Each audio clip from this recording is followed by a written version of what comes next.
तर नमस्कार विद्यार्थी मित्रांनो, स्वागत आहे आपल्या सरकारी जॉब अपडेट चॅनलमध्ये। तर मित्रांनो, आजचा व्हिडिओ खूप जबरदस्त आणि भारी व्हिडिओ झाला आहे। तर मित्रांनो, आजची भरती निघाली मित्रांनो, ते महाराष्ट्र पोलीस भरती जाहिरात जी मित्रांनो ती प्रसिद्ध झाली आहे। तर मित्रांनो, तुम्हाला संपूर्ण माहिती महाराष्ट्र पोलीस भरतीबद्दल सांगणार आहे। तर मित्रांनो, या भरतीमध्ये एकूण जागा काय आहे म्हणजे मित्रांनो, कॉन्स्टेबल, ड्रायव्हर पोलीस आणि SRPF यांची जागा किती निघाली मित्रांनो, हे पण तुम्हाला पूर्णपणे माहिती जी आहे ती सांगणार आहे। आणि या भरतीमध्ये शैक्षणिक पात्रता, नोकरी ठिकाण काय आहे, वेतन काय आहे आणि संपूर्ण माहिती तुम्हाला आजच्या व्हिडिओमध्ये सांगणार आहे। तर मित्रांनो, तुम्ही जरा स्किप न करता आजच्या व्हिडिओ आहे ते पूर्णपणे बघा। तर मित्रांनो, चला जराही वेळ न घालता आपण आजच्या व्हिडिओला सुरुवात करूया। तर मित्रांनो, बघू शकता इथं महाराष्ट्र पोलीस भरती 2024 आणि एकूण जागा बघू शकता 17,471 जागांची भरती जी आहे मित्रांनो ते झालेली आहे।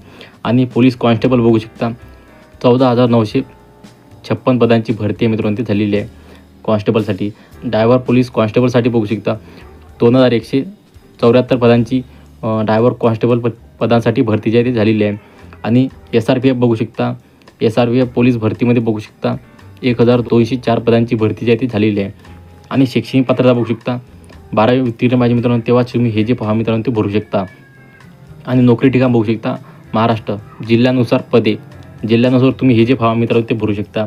आणि वेतन बघू शकता, या भरतीमध्ये तुम्हाला जॉईनिंग झाल्यानंतर तुम्हाला वेतन किती मिळणार आहे, 21,000 ते 700 रुपये तुम्हाला वेतन मिळणार आहे, 69,100 रुपये तुम्हाला वेतन मिळणार आहे। आणि वयोमर्यादा बघू शकता 19 ते 28 वर्षापर्यंत तुम्ही हे जे फॉर्म मित्रांनो ते भरू शकता। तर मित्रांनो, कशी वाटली माहिती मला कमेंट करून नक्की सांगा। तर मित्रांनो, पुन्हा भेटूया आपल्या अशा व्हिडिओमध्ये। तर मित्रांनो, जय हिंद, जय महाराष्ट्र।